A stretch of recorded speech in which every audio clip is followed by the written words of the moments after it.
নমস্কার বন্ধুরা, ডলির রন্ধনশালায় সবাইকে স্বাগত। আজকে তোমাদের সাথে আমি শেয়ার করব কুমড়োর দারুণ একটা রেসিপি। কুমড়ো হয়তো তোমরা অনেক রকমভাবে রান্না করে খেয়েছো, তবে আজকে আমি যেভাবে রান্নাটা করেছি এইভাবে একদিন হলেও তোমরা রান্না করে দেখো।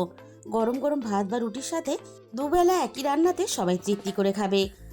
যে কুমড়ো একেবারেই খেতে চায় না সেও কিন্তু চেটেপুটে খাবে। আমি এই রান্নার জন্য 500 গ্রাম কুমড়ো নিয়েছিলাম।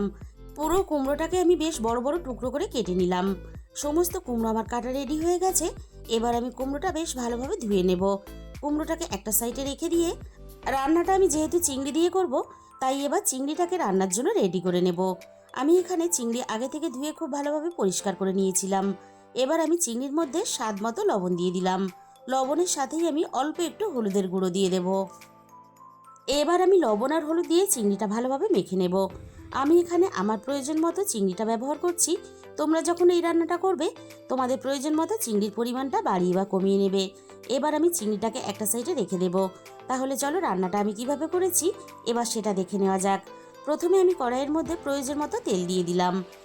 প্রথমে আমি তেলটা খুব ভালোভাবে গরম করে কড়াইয়ের চারিদিকে একটু লাগিয়ে দিলাম। এবার আমি চিংড়িগুলোকে ভাজার জন্য তেলের মধ্যে দিয়ে দেব।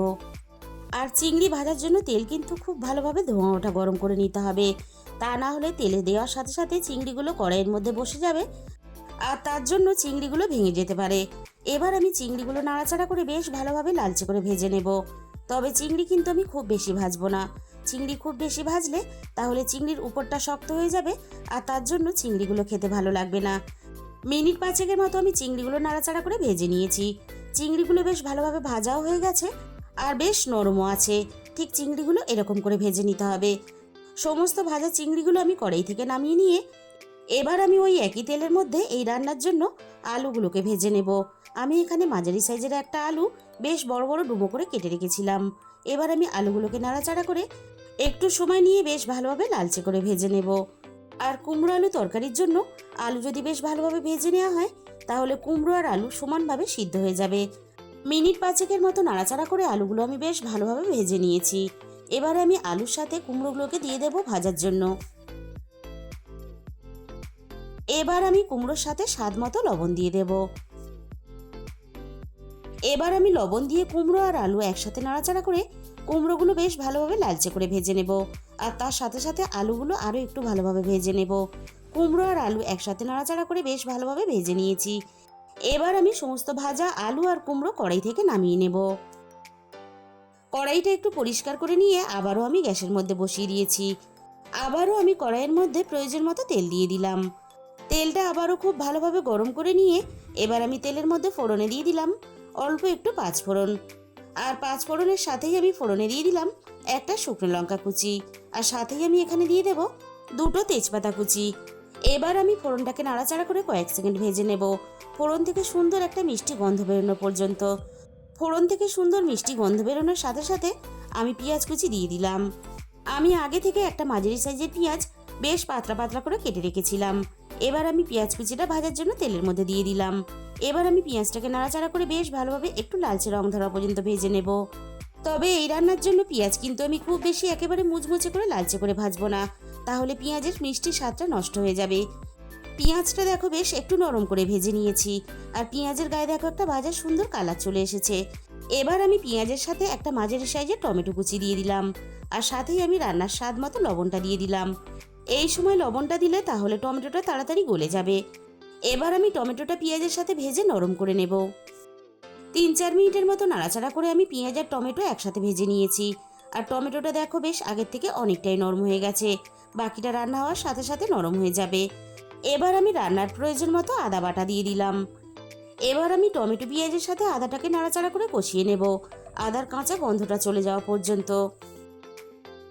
আদাটা সব কিছুর সাথে বেশ ভালোভাবে কষিয়ে নিয়েছি। এবার আমি একে একে রান্নার গুঁড়ো মশলাগুলো দিয়ে দেব। প্রথমে আমি দিয়ে দিলাম হাফ চামচের একটু বেশি হলুদের গুঁড়ো। আর সাথেই আমি দিয়ে দিলাম অল্প একটু ধনে গুঁড়ো। আর দিয়ে দিলাম অল্প একটু জিরে গুঁড়ো। আর সাথেই আমি দিয়ে দেবো ঝালের জন্য অল্প একটু লঙ্কার গুঁড়ো। কুমড়োর তরকারি তাই খুব বেশি কিন্তু ঝাল হলে খেতে ভালো লাগবে না, তবে ঝালটা নিজেদের পছন্দ মতো অবশ্যই ব্যবহার করবে। এবার আমি সমস্ত মশলা একসাথে নাড়াচাড়া করে বেশ ভালোভাবে একটু সময় নিয়ে কষিয়ে নেব। আর মশলা যত ভালোভাবে কষাবে রান্নার স্বাদ কিন্তু তত বেশি ভালো হবে। টমেটো পেঁয়াজের সাথে আমি মশলাটা নাড়াচাড়া করে বেশ ভালোভাবে কষিয়ে নিলাম। আর দেখো মশলা থেকে সুন্দরভাবে তেল ছেড়ে দিয়েছে। মশলাটা যাতে পুড়ে না যায় তার জন্য আমি অল্প একটু জল দিয়ে দিলাম। এবার আমি ভেজে রাখা আলু আর কুমড়ো একসাথেই দিয়ে দেব। এবার আমি একটু সময় নিয়ে আলু আর কুমড়ো মশলার সাথে নাড়াচাড়া করে বেশ ভালোভাবে কষিয়ে নেব। বন্ধুরা, তোমরা যদি এইভাবে কুমড়ো চিংড়ি কখনো রান্না করে না থাকো তাহলে একদিন হলো বানিয়ে দেখো। আমার মুখের কথাই নয়, তোমরা যখন নিজেরা রান্না করবে তখনই কিন্তু বুঝতে পারবে এই রান্নার স্বাদ কতটা ভালো হয়। কুমড়ো আর আলু একসাথে নাড়াচাড়া করে মিনিট 5 মতো আমি কষিয়ে নিয়ে এবার আমি ভেজে রাখা চিংড়িটাকে দিয়ে দিলাম। চিংড়িটা যদি এভাবে কুমড়ো আলুর সাথে একটু কষিয়ে নেওয়া হয় তাহলে চিংড়ির সুন্দর মিষ্টি গন্ধটা রান্নার সাথে মিশে যাবে, আর তার জন্য রান্নার স্বাদ কিন্তু অনেক গুণ বেড়ে যাবে। চিংড়ি আলু সব কিছু আমি একসাথে নাড়াচাড়া করে বেশ ভালোভাবে কষিয়ে নিয়েছি। এবার আমি রান্নার প্রয়োজন মতো জল দিয়ে দিলাম, আর জলের পরিমাণটা কিন্তু আমি একটু বেশি দিলাম, কারণ রান্নাটা আমি একটু ঝোল রেখে করব। তোমরা যে যেরকম রান্নাতে গ্রেভি রাখতে চাও সেরকম হিসাব করে জলটা দিয়ে দেবে। সব কিছু একসাথে নাড়াচাড়া করে বেশ ভালোভাবে মিশিয়ে দিলাম। এবার আমি দিয়ে দিলাম স্বাদ মতো চিনি, আর চিনিটা কিন্তু রান্নাতে অবশ্যই ব্যবহার করবে, তবেই কিন্তু রান্নার স্বাদের ব্যালেন্সটা ঠিক থাকবে। এবার আমি কড়াইটা ঢাকা দিয়ে বেশ ভালোভাবে রান্নাটা করে নেব।